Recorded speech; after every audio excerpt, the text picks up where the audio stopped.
Good afternoon, everyone. I'm Kevin Allen of USA Today, and I'm joined by my podcast partner, Bob Duff. And this is the hockeydebates.com podcast. And we meet twice a week to talk all things hockey. And Bob, this week, the story that will not go away is the coaching issue that basically, came about with the resignation of Bill Peters and what he did more than a decade ago, and using a racial slur in a conversation with Akeem Alou. And then subsequent to that, Michael Jordan came out, the former Carolina Hurricanes player, and said that he was physically abused. And now we keep hearing little snippets about other coaches. And first we had a discussion about the Sutters out in Red Deer, and now we've heard about Mark Crawford.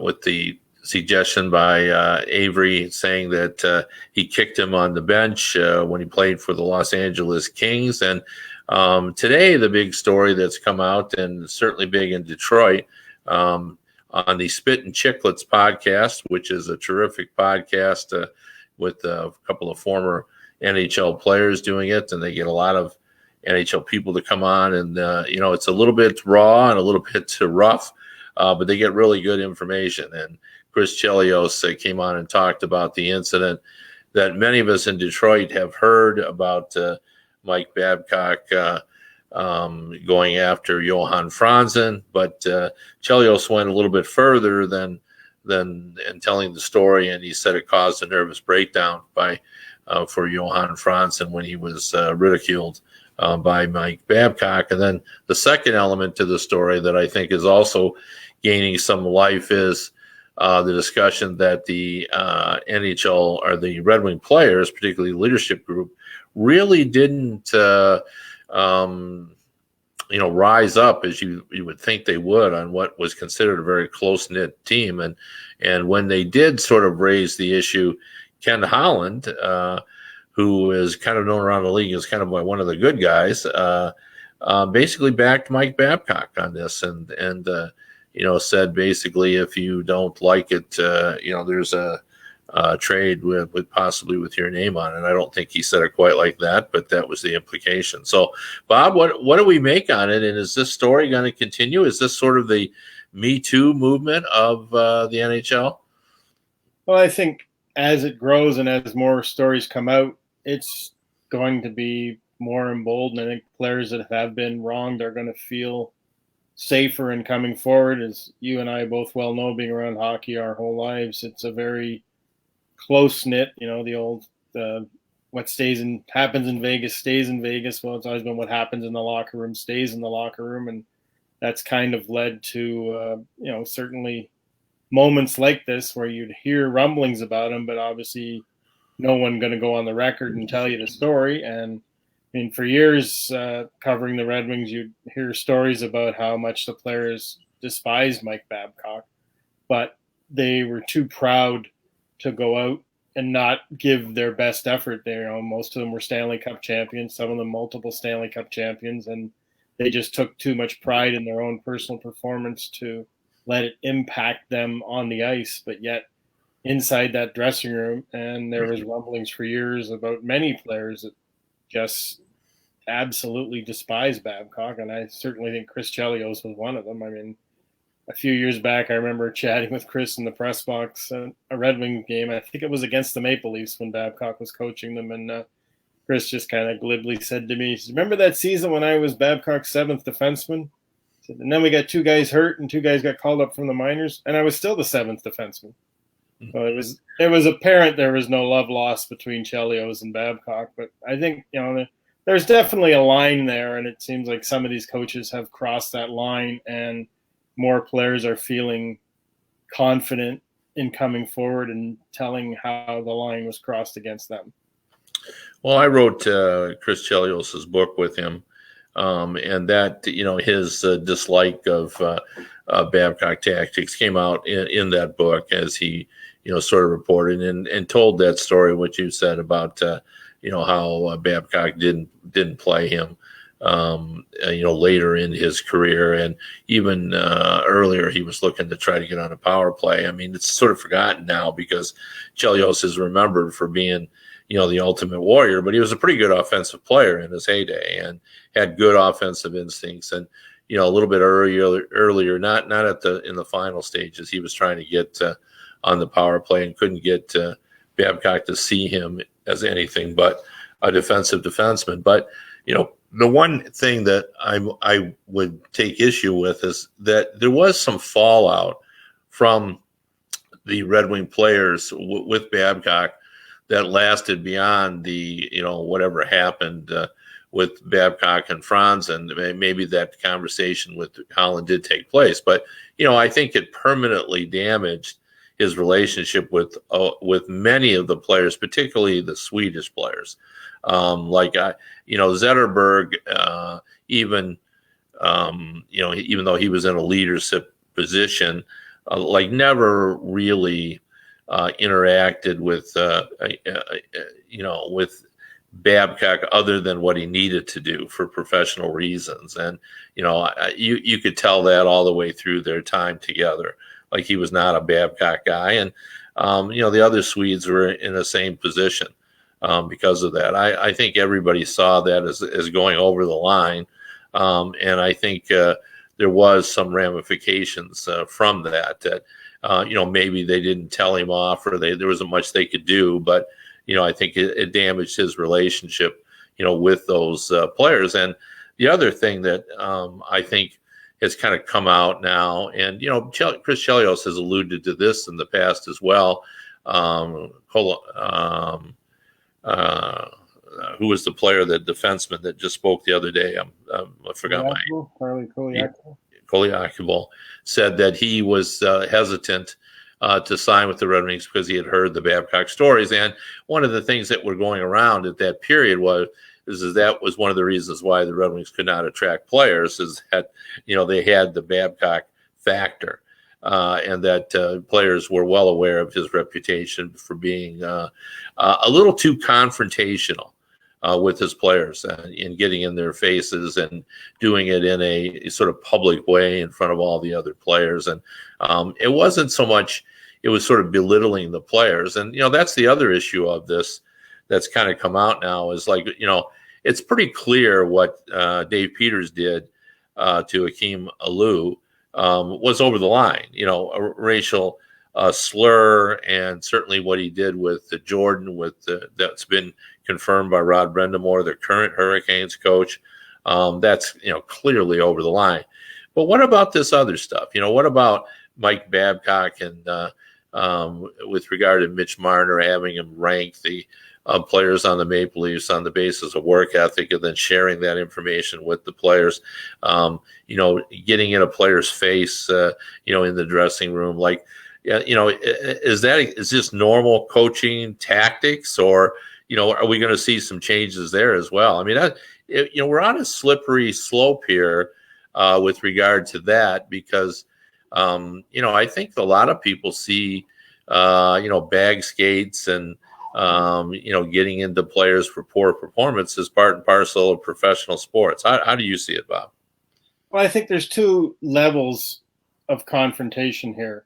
And when you're doing something that humiliates a player in front of his teammates, you've crossed the line. I mean, I've heard the saying, Herb Brooks bag skated guys. And I know from covering junior hockey and playing junior hockey that, one of the old tricks used to be after a bad road game, you got back to the rink at 2-3 in the morning and you pulled the frozen equipment out from under the bus, and the coach would make you put it on and go out and practice at 3 in the morning. And people always thought that's cruel, and that's certainly not something that happens any longer. But I view those as a different form. I wouldn't call them humiliation. When you single out a player and you either physically or verbally assault him in front of his peers, that's bullying, that's embarrassing the guy, that's humiliating the guy, making him look bad in front of the guys that he has to interact with on a daily basis. When you bag skate a team after a bad game, everybody's paying the price. That's a team message being sent that what you guys put on the ice tonight wasn't acceptable and you need to step up your game.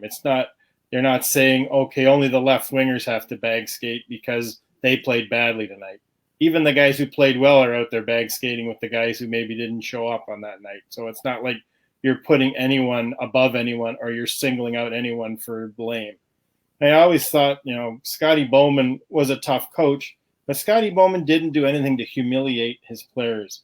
I remember Gary Sabrin telling me a story about the early years in St. Louis, and his phone rang one night after a game. They had tied the Chicago Blackhawks. I think it was their first season in the league, and he was feeling pretty good. We just held one of the original 6 teams to a tie.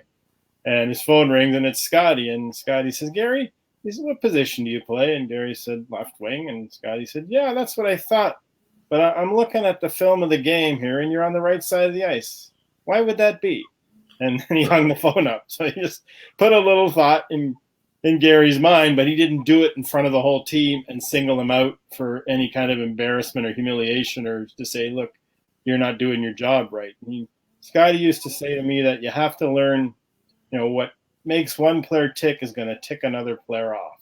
And I think probably the best example of doing humiliating things to players in front of their teammates that was out there in the public before now was probably Mike Keenan. And it's kind of odd to me that Brendan Shanahan, who played for Mike Babcock and must have known some of this, Brendan Shanahan used to just go on about what a despicable human being Mike Keenan was. And yet he goes out and brings a similar coach to run his team when he's president of the Toronto Maple Leafs. So I find that a little bit odd. Yeah, going back to some Scotty Bowman stories, and sometimes he did look out after his players. Darren McCarty has retold this story often about, him. He ended up fighting Tony Twist, and even though Darren McCarty was a good fighter, he really wasn't a heavyweight. He shouldn't have been fighting the giant guys. I mean, he was willing, but he was out of his class when he fought Tony Twist. And whatever happened in the fight, I don't think McCarty won it, or if he did, it was a kind of a draw. But Tony wanted to go again, and he was there. And Darren McCarty said, he was thinking, "Oh my gosh, I don't want to go against Twist again." And he said he looked up, and Scotty Bowman said loud enough for Twist to hear, "Darren, if you fight Tony Twist again one more time," he said, "you aren't going to play for a week," or whatever the saying was. And Darren looked at Twist and said, "Sorry," and skated back to the bench. He said, when I got to the bench, I said, "Thanks, Scotty," because, Bowman just knew that he shouldn't be fighting Twister again. And he sort of saved him from having to deal with that. So, sometimes players can be the coach's friend, but what we're talking about here is when they're not their friends. And the only thing about your example that I wonder about, which is, I think, the issue that I think that some of the players are talking about is it acceptable to in between periods when a guy has had a rough period and to single him out and say, "Hey, look, Wayne Gretzky, you made 3 bad giveaways, 2 of which led to goals. You got to get your act together. Like, what are you thinking out there?" Is that verbal abuse? Is that allowed? Or if he doesn't cuss, is it okay? Like what is the line with regard to that? Because we all know that goes on. Yeah, but I think, having been in dressing rooms and played hockey at a fairly high level, the good coaches never single a guy out like that and embarrass him in front of his teammates. You don't have to tell an elite athlete when they've played poorly. They know it, and they know they've got to pick it up. You don't have to do anything to humiliate them and to get them motivated to play better.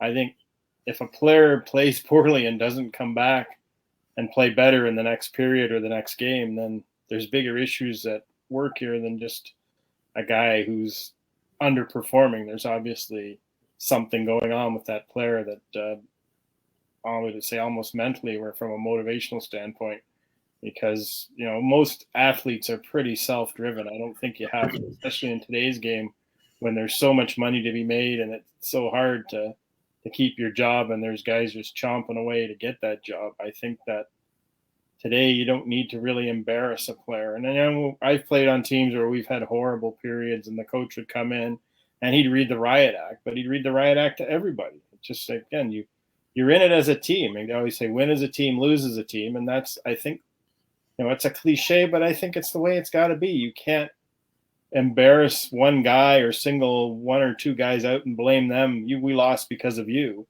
That's not going to work. That's just going to fracture your dressing room, and no good can come from that long term. Yeah, I think I agree with you on that, Bob, but I don't think that's the reality. I think from talking to the players about all this, most of them sort of expect that if they play poorly, that it's going to come up. And they agree, I think, everyone, that it's a team game, but I think they expect to be held accountable between periods. That's part and parcel. And when I've talked to them about it, what they all bring up is with regard to, that's within the family.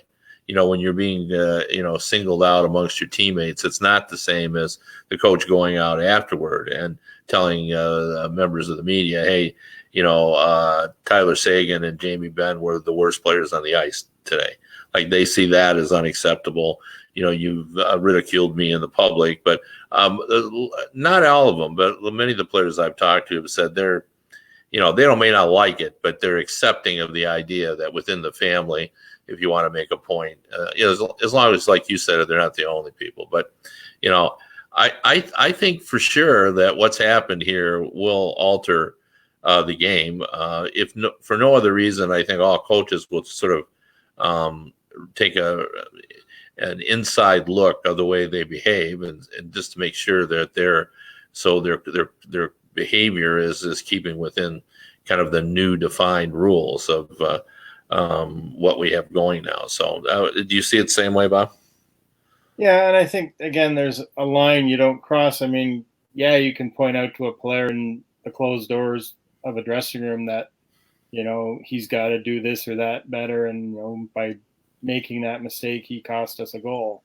But, I remember Shanahan telling a story about Keenan, and I can't remember the player he was referring to, but Keenan said to the guy after he played a poor period, he basically said, you must have had poor parenting, because I just don't see any responsibility or any kind of character in you. And I think to me, that's crossing the line. You start, not only are you insulting the player, you're telling him his parents were no good. And then you do something like that, you're humiliating a guy. If you just say, yeah, those turnovers are killing us, that's one thing, because, there's video evidence now to back up the fact that turnovers are killing us.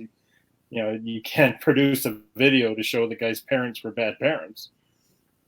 Yeah, I remember the late Bill Gadsby telling me that nobody ever made a mistake in the NHL until we got instant replay, because in the old days, when you'd have a discussion about what happened on a goal, everybody'd say, well, I had my guy, and then suddenly instant replay came in, and everyone realized, you really didn't have your guy. So there was no longer, you couldn't just say, well, I had my guy covered. Anyway, let's move on off of this. And I wanted to ask you a little bit about, we tend to want to talk about teams that are surprises, but we probably haven't spent enough time talking about the Arizona Coyotes. And, I was looking at them today and looking at their roster, and you just see the fingerprints of John Chaika. He was a novelty as the youngest general manager in professional sports.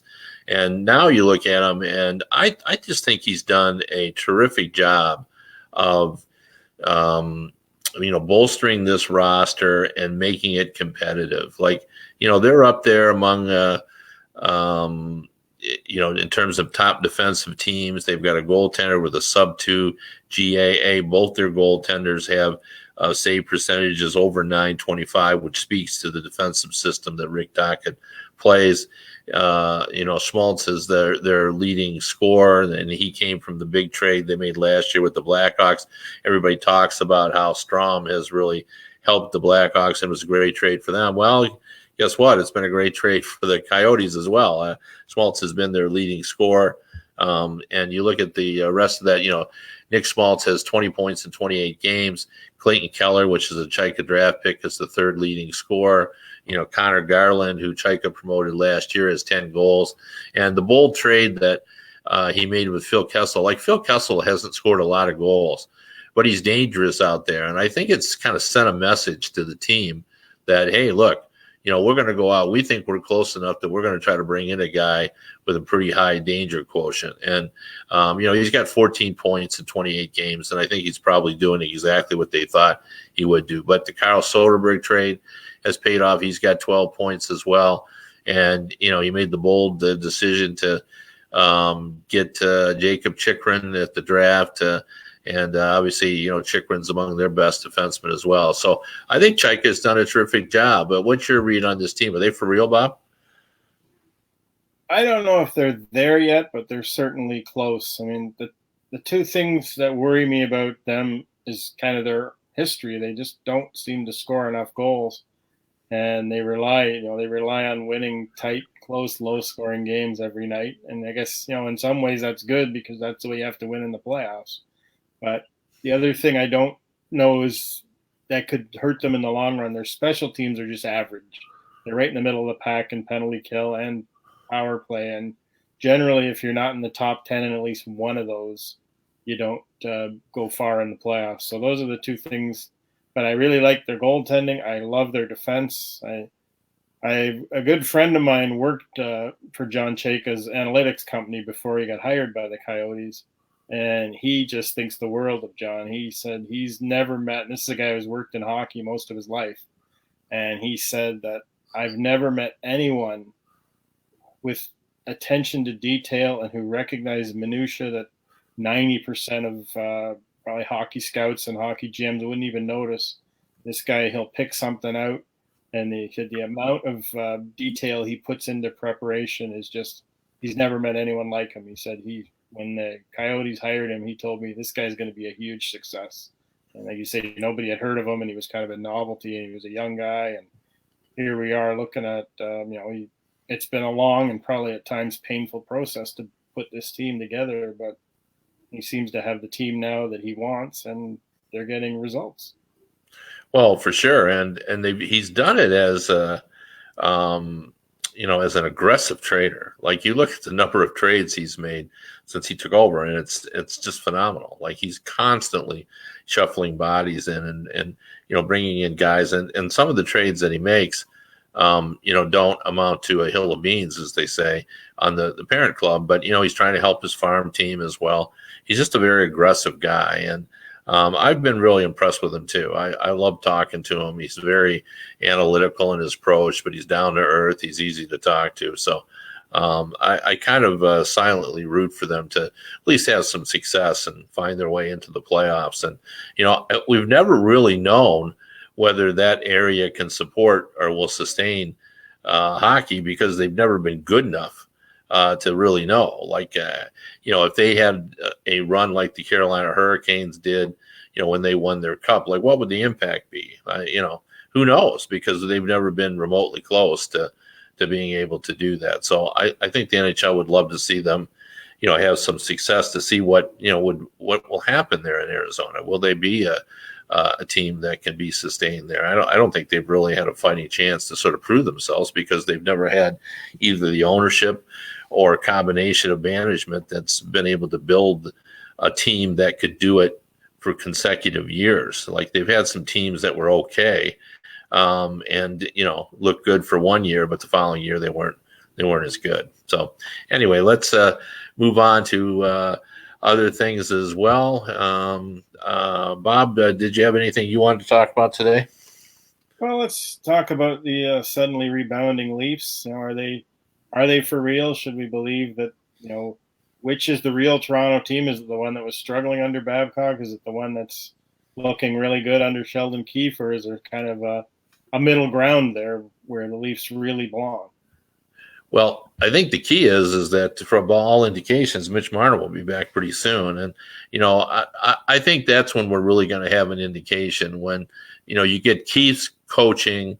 And, how much of this is Keefe's coaching and how much is it just as that Babcock's gone? It's kind of hard to tell. But when you get Marner back, and I think the team feels more confident, and clearly there are some players on this team that are much happier and much more confident with Babcock gone. And I think, they've got to get going because Boston's running away from the pack in the East there. Boy, they've played well. And I looked at their goal differential, they being the Bruins, and I think they're at plus 34 or 35.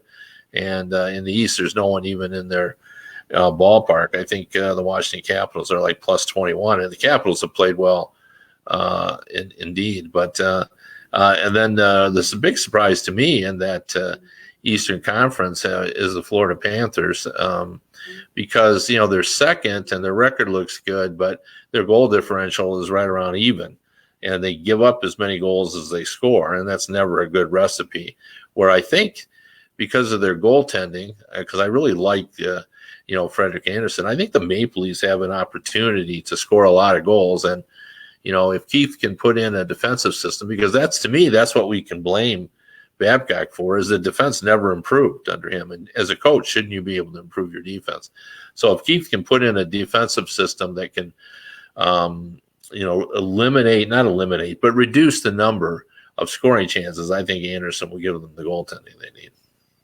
Do they need to make a move, though? Do they have to move one of those high-priced forwards? Like, obviously, the one that most people would figure would be the tradable one would be William Nylander.